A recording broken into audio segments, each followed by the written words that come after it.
LSU spring game yesterday.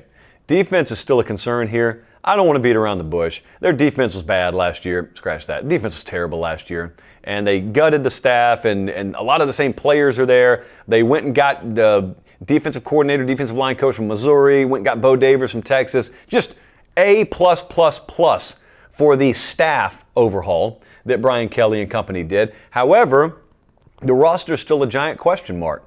And therefore the portal and what they're about to do, and it's a giant question mark. And here's the thing. So they talked yesterday about how they really ran a vanilla scheme defensively.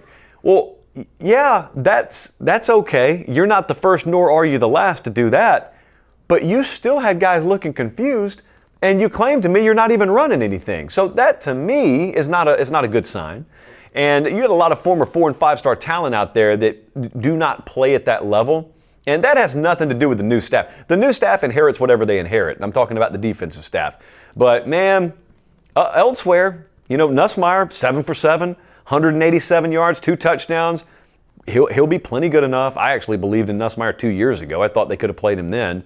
But point taken why they didn't.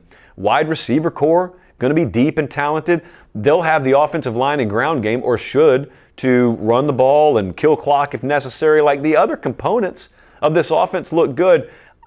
In other words, what I'm trying to ask is, I'm not about to sit here and watch another year where LSU wastes a good offense with just inferior productivity defensively, am I? Now, unlike last year where we were saying that week 3, week 4, week 5, and you can't do anything about it, it's still spring. The portal hasn't even opened yet, so LSU can do something about it. Now, they need defensive tackle help bad. I am going to tell you they need secondary help pretty bad, like guys that can start. They can afford to make moves. We'll see if they do. Gabe Relaford popped off the screen. I don't know if he's going to play much this year. He's a true freshman defensive end, but man, if you watched LSU spring game, or if you didn't and you go back and watch it later, check out Gabe Relaford.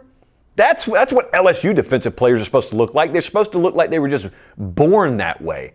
And then all of a sudden they show up on campus, and then you start to develop them from there.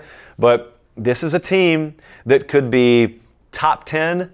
It could also be out of the top 25 by season's end, and it's all going to come down to the same thing it came down to last year, and that is, can you, if not play dominant defense, that's probably a pipe dream. If you can't do that, can you be takeaway centric? Can you be opportunistic? Can you shine in the red zone?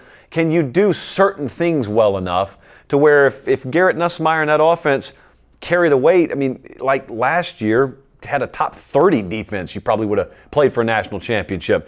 Can you give me something better than that? Fingers crossed.